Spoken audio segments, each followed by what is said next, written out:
오늘 우리에게 주신 하나님의 말씀 마태복음 27장 1절에서 10절입니다. 마태복음 27장 1절에서 10절 우리 한 목소리 읽겠습니다. 새벽에 모든 대제사장과 백성의 장로들이 예수를 죽이려고 함께 의논하고 결박하여 끌고 가서 총독 빌라도에게 넘겨주니라. 그때 예수를 판 유다가 그의 정죄됨을 보고 스스로 뉘우쳐 그 은 30을 대제사장들과 장로들에게 도로 갖다 주며 이르되 내가 무죄한 피를 팔고 죄를 범하였도다 하니 그들이 이르되 그것이 우리에게 무슨 상관이냐 내가 당하라 하거늘 유다가 은을 성소에 던져놓고 물러가서 스스로 목매어 죽은지라. 대제사장들이 그 은을 거두며 이르되 이것은 피값이라 성중고에 넣어둠이 옳지 않다 하고 의논한 후 이것으로 도기장의 밭을 사서 나그네 묘지를 삼았으니 그러므로 오늘날까지 그 밭을 피밭이라 일컫느니라. 이에 선지자 예레미야를 통하여 하신 말씀이 이루어졌나니 일렀을 때 그들이 그 가격 매겨진 자 곧 이스라엘 자손 중에서 가격 매긴 자의 가격 곧 은 30을 가지고 도기장의 밭값으로 주었으니 이는 주께서 내게 명하신 바와 같으니라 하였더라. 죽지 마라 라는 제목으로 하나님의 말씀을 나누겠습니다. 어제는 이 베드로의 부인에 대한 베드로의 아내가 아니라 베드로가 예수님을 부인한 내용을 가지고 말씀 함께 나눴는데 오늘은 가룟 유다가 예수님을 판 사건에 대한 또 다른 내용을 담고 있죠. 오늘 본문을 통해서 두 가지 교훈을 좀 함께 살펴보고 싶습니다. 오늘 본문 읽었던 1절 말씀에 기록되어 있는 것처럼 왜 당시 유대인들은 특별히 유대인 지도자들이 예수님을 죽이려고 했을까? 그리고 가룟 유다의 죽음을 통해서 성경이 이야기하고 있는 회개는 어떤 것인가? 이 두 가지를 함께 좀 살펴보고자 합니다. 예수님의 제자였던 가룟 유다가 은 30에 예수님을 팔아버리죠. 여러분 이것은 어떻게 보면 범죄에서 죄에 팔린 우리를 대신한 그래서 당신을 주신 예수님의 모습을 연상케 합니다. 그럼 어찌되었든 이 유대인들의 대제사장들과 장로들 그리고 장로들이 이 가룟 유다의 탐욕을 이용해서 예수님을 잡죠. 체포하죠. 그리고 새벽부터 모이기 시작합니다. 성경을 보면 이제 그런 내용들이 종종 기록이 되어져 있는데 밤새도록 여러분 기도할 수 있겠어요? 밤샘 기도하는 게 참 쉽지 않습니다. 그런데 여러분 밤새 원망할 수 있을까요? 밤새 원망할 수 있어요. 밤새 여러분 술 먹고 놀 수 있습니까? 할 수 있어요. 성경에 보면 이스라엘 백성들이 밤새 하나님을 원망했다고 나오거든요. 통곡하면서. 우리 교회 이 주위에도 오렌지족이 한참 유행이었다고 하잖아요. 야타족. 가끔 성도님들이 이제 저에게 얘기할 때가 있어요. 목사님 저 젊었을 때 여기 자주 왔었는데 젊었을 때 그래요. 저는 그때는 그 얘기가 무슨 얘기인지 몰랐었거든요. 아무튼 젊었을 때 소실적 얘기를 나와버려 삼았다 그 얘기는 뭐 해봤다는 이야기예요? 놀아봤다는 이야기잖아요. 밤새도록 기도합시다 그러면 이러는데 밤새도록 술 먹고 놀자 그러면 우리는 할 수 있어요. 성도들이 밤새 기도합시다라고 하면 와 우리를 죽일 작정인가 이렇게 놀래는데 밤새 투덜대고 밤새 노가리 까고 밤새 누구 한 사람을 험담할 수는 있더라고요. 사람들이 보니까 새벽에 지금 제자들이 뭐하냐면 제자들이 아니라 유대인 리더십들이 뭐하냐면 아침 일찍 모여서 기도하는 게 아니라 예수님을 잡아 죽이려고 했다라는 거예요. 어떻게 하면 예수를 죽일까? 지금이 이제 6월절인데 명절인데 밀란이 나지 않도록 어떤 명분을 가지고 우리 손에 피 묻히지 않고 예수를 죽일 수 있을까? 이 고민을 하기 위해서 모였다는 것 아니겠습니까? 그럼 왜 이들이 예수님을 이렇게 죽이고 싶어 했을까? 왜 이렇게 죽이고 싶어 했을까? 여러분 이유가 아주 간단합니다. 예수님이 나타나기 이전의 삶으로 돌아가고 싶어서 그래요. 예전에 어떤 가수가 그런 노래 불렀잖아. 난 여자가 있는데 라는. 그 처음 가사가 잘 기억이 안 나는데 이런 가사 아니었습니까? 뭐 네가 나타나기 전까지는 우리 사이엔 아무런 문제가 없어서, 그러잖아요. 네가 나타나기 전까지는 내 삶에 아무런 문제가 없었는데 예수란 네가 등장하면서 내 삶이 이상해졌다라는 거예요. 그렇게 성전을 이용해서 호의호식했고 나름대로 백성들에게 존경을 받아가면서 대제사장이라고 하는, 백성들의 장로라고 하는 그 권위를 가지면서 나름대로 자기들의 나라를 이루면서 영광스럽게 살았었거든요. 근데 예수님이 나타나면서 모든 게 바뀌어버린 거예요. 예수님이라는 불천기가 나타나면서 내가 그토록 오랫동안 이뤄왔던 장로의 유전을 가지고 하나님의 말씀이라는 것을 가지고 자신이 이뤘던 왕국이 서서히 허물어져 가고 있는 걸 보는 거죠. 위기의식을 느끼는 거예요.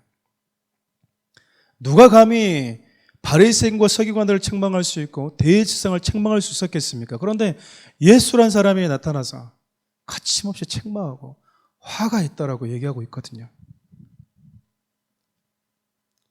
너무 싫은 거예요. 여러분, 우리 일상도 마찬가지 아니겠습니까? 여러분도 예수를 믿으면서 감사함을 가지고 또 기쁨을 가지고 신앙생활을 한다고 하지만 여러분 조금 더 디테일하게 들어가면 예수님이 여러분 삶 가운데 찾아오면서 우리의 삶도 달라지지 않았어요? 내 나름대로 나의 왕국을 만들면서 살았고 내가 주인 되어서 내 인생 핸들을 내가 거머쥐고 살아왔었는데 예수란 사람이 나타나면서 뭐라고 얘기하죠? 이제 그 네 주인의 자리에서 내려와라 그 말이야. 네가 있던 원래 청직의 자리로 돌아가라. 불쾌하죠. 싫은 거예요. 예수님 때문에 그동안 내가 쌓아왔던 나의 일상이 달라지는 게 나의 삶이 송두리째 뿌리째 뽑히는 게 너무 싫은 거예요, 여러분. 누구한테도 간섭받지 않으면서 살아왔는데 목사란 사람이 말씀을 가지고 내 삶에 깊이 들어오는 거죠. 관여하는 거죠. 싫은 거예요. 내가 주인인 줄 알았는데 내가 진짜 주인이 아니라는 사실을 알게 될 때 찾아오는 이 허탈감. 무엇을 하면서 살아야 되는가라고 하는, 내가 주인이 아니었구나라고 하는 인정과 동시에 뭔가 모르게 찾아오는 이 허함들. 일단 나타나는 반응이 두 가지가 있어요.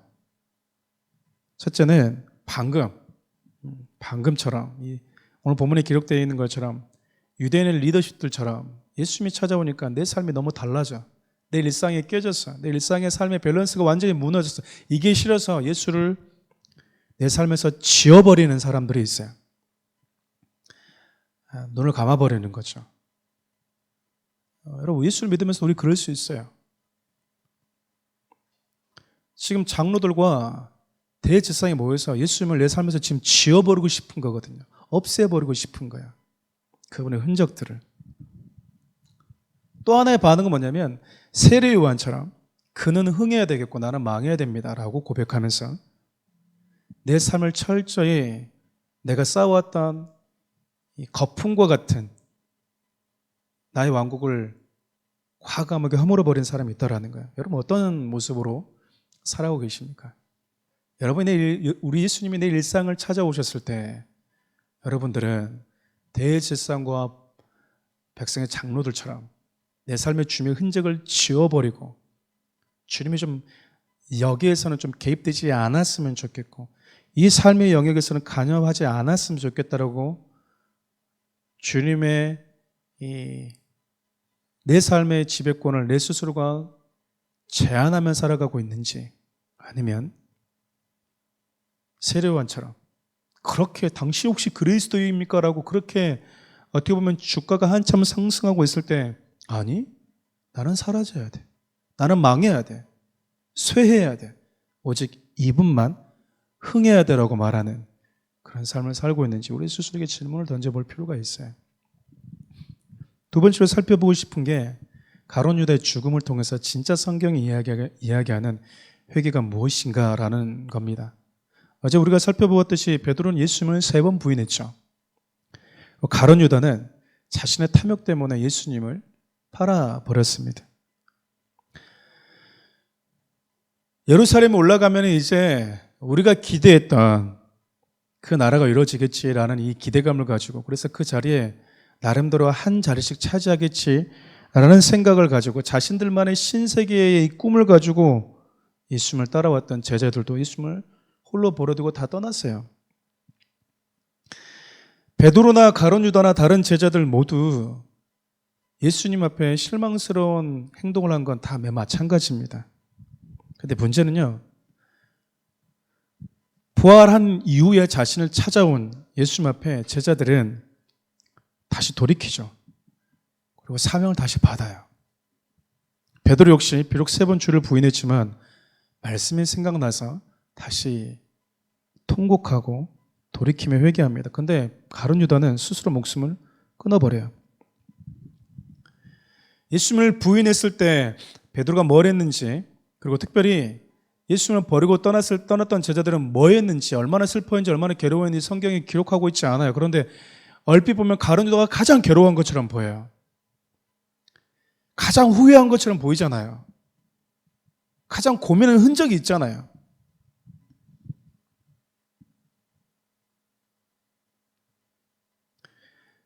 얼핏 보면은 제자들 12명 가운데 가룟 유다가 가장 괴로워한 거 아닙니까? 그 괴로움 때문에 나 같은 게 살아서 뭐해? 라고 하면서 목숨을 끊어버리는 자리까지 갔으니까 자신의 행동을 얼마나 후회했다는 이야기겠어요. 네, 여러분, 우리가 스스로 목숨을 끊어버리는 것은요, 어떤 이유에서 간에 우리의 연약함을 기꺼이 아시고 우리를 위해 중보하시고 십자가 달리신 예수님의 구속 역사를 모독하는 거예요. 여러분, 베드로와 다른 제자들이 가룟 유다보다 잘한 게 있습니까? 없어요. 그럼에도 우리 예수님은 그 모두를 끌어안기를 원하셨거든요. 잘못했다고 아버지 앞에서 저는 당신의 마음을 아프게 했고 씻을 수 없는 상처를 주었으니 혀 깨물고 죽겠습니다 라고 하는 그 사무라이 정신을 우리 주님이 기뻐하냐 그 말이야. 근데 우리는 자꾸 우리 주님 앞에서 사무라이 정신을 발휘하는 거죠. 나 같은 자 주님을 배신했으니 멋있게 뭐 하는 거예요? 할복하는 거죠. 벌한 듯이 내 죽음으로 갚겠습니다라는 거야. 여러분, 예수님이 왜 십자가를 지셨죠?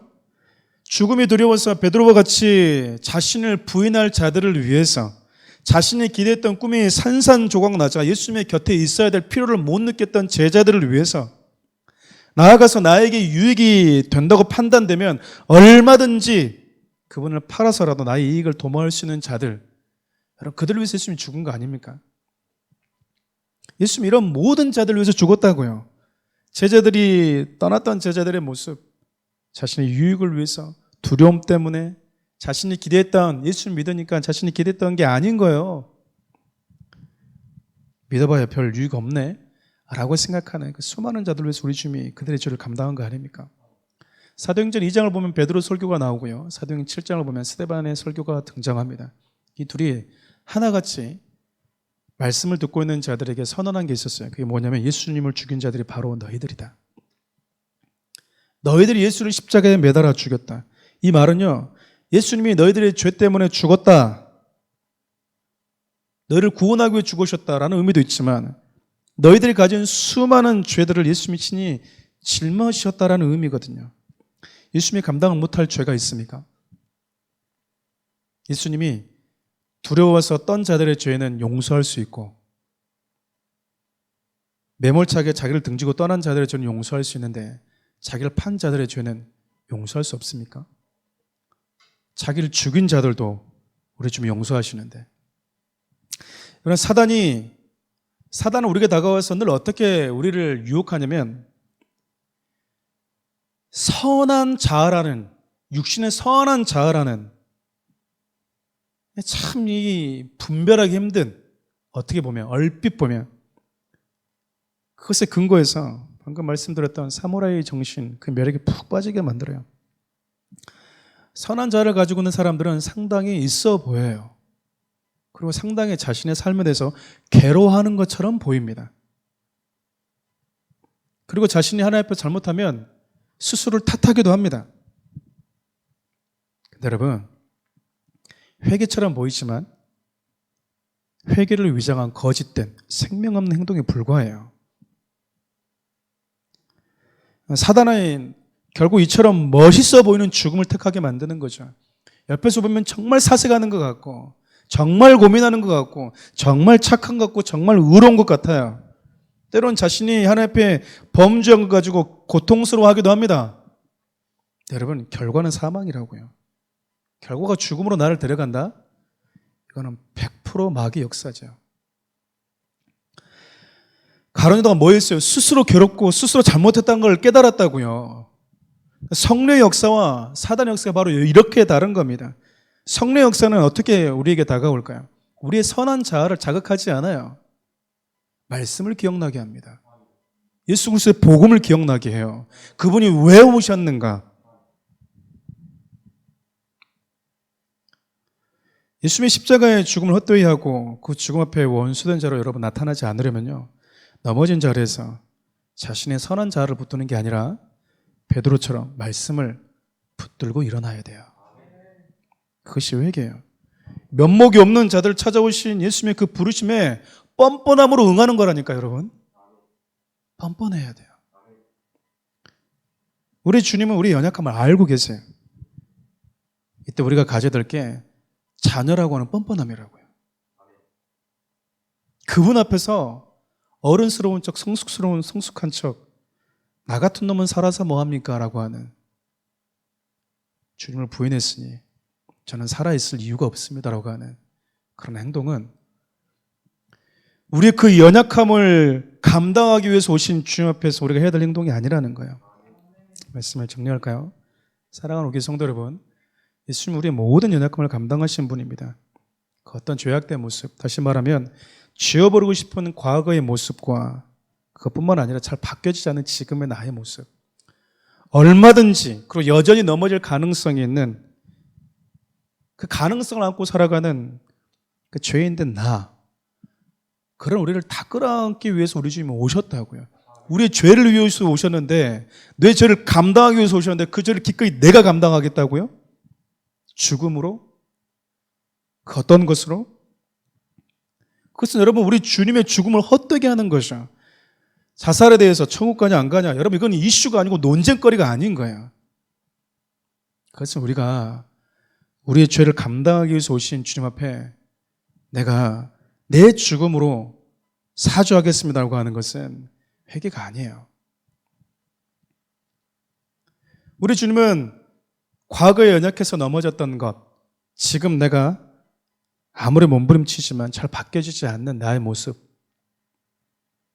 여전히 넘어질 수 있는 가능성을 안고 살아가는 우리에게 이렇게 말씀하세요. 죽지 마라. 죽지 마라. 내가 대신, 너 대신 죽음의 자리로 내가 내려갈 테니 너는 살아라. 그 말이에요. 예. 가끔씩 TV를 보면 극단적인 행동을 하는 친구들이 있어요. 너무 불쌍해요. 한편으로 보면 얼마나 괴로웠을까, 얼마나 힘들었을까, 얼마나 시달렸을까, 그런 마음도 너무 들죠. 근데 여러분, 우리가 이 주님 앞에 서게 되면 내가 대신 죽으러 왔으니까 너 죽지 말고 너 살아라라고 하는 우리 주님의 사랑의 음성을 들었다면, 사단이 우리에게 다가와서 우리의 선한 자아를 자극해서 네가 없어져야 되지, 그가 산다, 네가 없어져야지 세상은 조용해진다, 네가 없어져야지 그나마 더 나은 삶이 회복될 수 있다라고 하는 그 거짓된, 그 위선된 사단의 속삭임에 빠지지 않을 텐데. 사랑하는 성도 여러분, 고난주간입니다. 우리 주님이 오셨다라는 것은 저와 여러분들의 모든 연약함을 알고 오셨다라는 거예요. 그 주님을 우리가 도와준다고 표현할까요? 그것도 참 재밌는 표현이지만, 우리가 그 주님 앞에 믿음으로 반응하는 것은, 지금 내가 이런 죄도 있습니다, 내가 이런 연약함도 있습니다, 내가 이 죄의 짐을 주님께 내어드리고 나 죄 없는 자처럼 살아도 됩니까? 라고 하는 그 당당함을 여러분 갖도록 하기 위해서 우리 주님이 오셨어요. 사랑하는 성도 여러분, 선한 자의 그 매력에 빠져 있다면 나오십시오.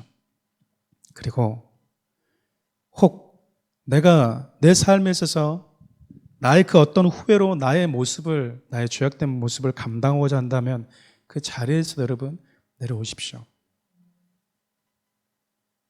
그래서 내가 살아서 뭐하나라는 게 아니라 너 살아라고 내가 왔다. 너 살아라고. 여러분 인생 가운데 가장 아름다운 삶, 새로운 선물과 같은 인생을 주기 위해서 오신 그분 앞에 우리가 할 수 있는 최선은요, 나 같은 죄인 살리신, 시편 기자가 얘기했던 것처럼 내가 죽지 않고 살아서 내가 주님의 의를 노래하면서 이제 살겠습니다라고 하는 그것이 우리를 살려주시는 그분 앞에 우리가 할 수 있는 가장 아름다운 삶인 거예요. 기도합시다. 살아계신 하나님, 우리 주님은 우리의 연약함을 알고 오셨습니다. 우리의 죄를 짊어지기 위해서 오셨습니다. 그런데 하나님, 우리는 여전히 내 죄의 짐을 내가 짊어지고 가고 있고 그 죄의 짐을 짊어지는 고행이 마치 참 멋있는 신앙인 것처럼 그렇게 여기면 살아가려고 할 때가 있습니다. 우리 이제 이거 다 위선 내려놓고 주님 앞에 조금 당당하고 뻔뻔해지도 되겠습니까? 죽지 말아라. 내가 너를 살리기 위해서 왔으니까 너는 살아라라고 하시되 그 주님 앞에 살 수 있는 자격이 없는 나 살아도 되겠습니까? 이제 내가 죽지 않고 살아서 주님의 의를 노래하며 살겠습니다라고 하는 그 믿음의 결단으로 이어지게 하여 주옵소서. 예수님의 이름으로 기도합니다. 아멘.